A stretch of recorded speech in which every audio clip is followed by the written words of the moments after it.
प्रकरण को 2 बार वापस जांच के लिए भेज चुका हूं। अब आप चाहते इमीडिएट डीएम के आदेश रुक जाते हैं, क्योंकि अगर हम एविडेंस को स्पीकिंग वे में नहीं लिखेंगे तो उसका बेनिफिट उसे मिलता है। ऐसे 2 मामले मुझे मिल चुके हैं जिसमें कोई सहमति नहीं थी और झूठ बोल के दुकानदार ने गड़बड़ किया है।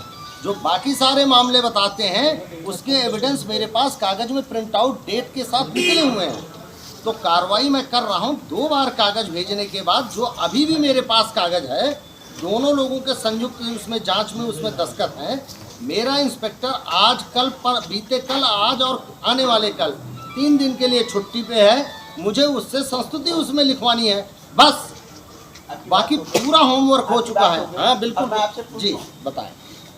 मान लीजिए उस व्यक्ति ने जो राशन जिसने लिया, उसने आपने उसके खिलाफ एफआईआर की संस्तुति क्यों नहीं करी? किसके? उपभोक्ता के। उपभोक्ता के। तो आप ये कह रहे हैं कि यानी आप ये कहना चाहते हैं? यस, आप ये कह रहे हैं ना कि दुकानदार सही हो, उपभोक्ता गलत है। पहली चीज आप ही ने कहा, आपने पूरी नहीं। अब मैं आपके नहीं, ये शब्द बिल्कुल न बोलिए कि दुकानदार सही और उपभोक्ता गलत, ऐसा मैंने कहीं नहीं बोला। आपने ये कहा है ना कि उसने दुकानदार को नहीं बताया। ये उसकी जिम्मेदारी होती है बताना। ये जियो है, किसी के घर में किसी की मृत्यु हो रही तो वो इन्फॉर्म करेगा। वो उपभोक्ता गलत है ना जी, उपभोक्ता गलत है ना, उपभोक्ता गलत है।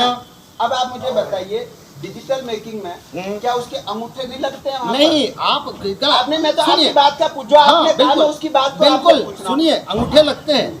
अगर अंगूठे किसके लगे? एक कार्ड में अगर 5 यूनिट होगी तो जिंदा व्यक्ति जा रहा है ना लेने, तो जो मृत है। नहीं, आप चलो एक तो चलिए आप अपनी नोट कीजिए, हमें आप उसके खिलाफ एफआईआर के भी ज्वालापुर थाने से हमारे सारे लोग हैं। आप तत्काल प्रभाव से जो उपभोक्ता ने गलत मिसगाइड करा उसके खिलाफ 420, 467, 68, 71, 120 भी आई। बिल्कुल, आप एक आवेदन दे दीजिए, हम उस पर प्रोसीड करते हैं। प्रोसीड क्या? जांच और जांच, ये दामिनी पिक्चर नहीं है।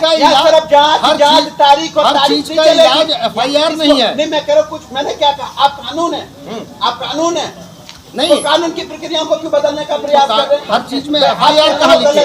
कहाँ लिखी है? क्या हर चीज में एफआईआर? इसमें रेड क्यों पड़ रही है? खाद्यान्न योजना पे प्रधानमंत्री जी या गृह मंत्री या खाद्य मंत्री वहाँ क्यों? सुनिए, ऑर्गेनाइज्ड क्राइम करना और इंडिविजुअल इंसिडेंट्स होना दोनों में अंतर है। वहाँ जो चल रहा है वो ऑर्गेनाइज्ड क्राइम है। आगे बोलिए। सीबीआई की रेड क्यों पड़ रही है? जोशी साहब, मेरा कोई कार्यकर्ता बोल रहा है, आपकी और मेरी वार्तालाप हो रही है। अच्छा रुक जाओ भाई, अब सुनिए। राइट टू इन्फॉर्मेशन में जो जज, आप मुझे देखिए तो मैं खुद आया, मैं कितनी बार आया आपके पास? आप 3 बार आए ना। आपने क्या कहा था? आपने फोन पर भी कहा कि मेरी फाइल पर टेबल रखी हुई है, मैं अभी इस दुकान को सस्पेंड कर रहा हूँ और डीएम साहब को रिपोर्ट भेज रहा हूँ। हर बार आपने यही कहा या नहीं कहा? संयुक्त रिपोर्ट मैंने दोबारा दिवाली के बाद भी भेजी, और ये जनवरी हो गई, नहीं नवंबर से नवंबर, दिसंबर, जनवरी, 10 या 11 नवंबर की दीपावली थी। 3 महीने में आपकी सियासत क्या होगा? पूर्व विधायक आपको नौकरी, अगर आपको उलझना है, उलझना नहीं है, मैं कह रहा हूँ, अगर आप बैठा हूँ, मैं भूख हड़ताल पर बैठा हूँ, आप जिस समय इसकी संस्तुति करेंगे उसके बाद उठूंगा, नहीं तो यहाँ से मर के उठूंगा।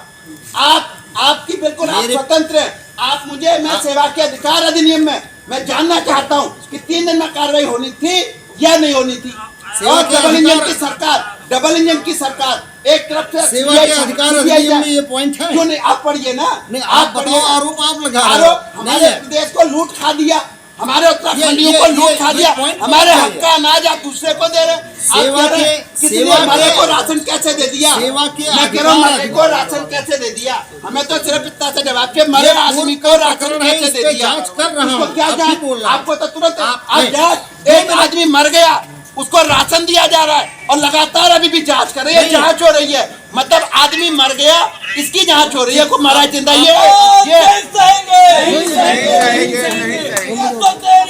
देखिए, जो यहाँ पर डीएसओ हैं, ये मरे आदमी के राशन कार्ड पर राशन दे रहे हैं। जी जी, कई महीनों से इनको लगातार शिकायत कर दी गई है, लेकिन ये जांच के नाम पर फाइल दबाने का कार्य कर रहे हैं। 3 महीने इन्हें आए हुए हो गए, इससे पहले वाले डीएसओ रह गए, लेकिन वो मरे लोगों को राशन कंटिन्यू दिया जा रहा है, जिसके विरोध में आज हम यहाँ धरने पर बैठे हैं। कार्रवाई नहीं करते तो किस तरह जेल जाएंगे? धरना कब तक चलेगा? जेल जाएंगे, जब तक ये जेल नहीं जाएंगे तब तक धरना चलेगा। अभी बैठ गए हैं, अभी देखिए आगे और क्या होता है। Thank you. क्या मामला था ये जिसे लेकर? ये प्रकरण है लक्सर क्षेत्र से संबंधित, जिसमें कुछ उपभोक्ताओं को जो मृतक होंगे उनको राशन इशू किया गया। इसके एविडेंसेस, इसमें बड़ी गंभीर जांच कराई गई। लगभग 2 बार फाइलों को पुनः वापस भेजा गया सो दैट हम सारे एविडेंस कलेक्ट कर सकें। इसमें बायोमेट्रिक एविडेंस भी प्राप्त हुए हैं, लोगों से बयान भी लिए गए हैं। इसकी बेसिस पे ऑलमोस्ट हमारी फाइल कंप्लीट है। आगे की कार्रवाई बहुत जल्दी ही 1-2 दिन के अंदर हो जाएगी। ये अभी भी किस मांग को लेकर हैं? उनका कहना ये है कि तत्काल दुकान सस्पेंड की जाए और मेरा ये मानना है कि मुझे मटेरियल एविडेंस के साथ सस्पेंड करना चाहिए। अन्यथा ऐसी स्थिति में यदि हम सस्पेंशन किसी विशेष ग्राउंड के आधार पर नहीं करते हैं तो व्यक्ति को कोर्ट से राहत मिलने की संभावना होती है। तो ये पूरा पैदा करें।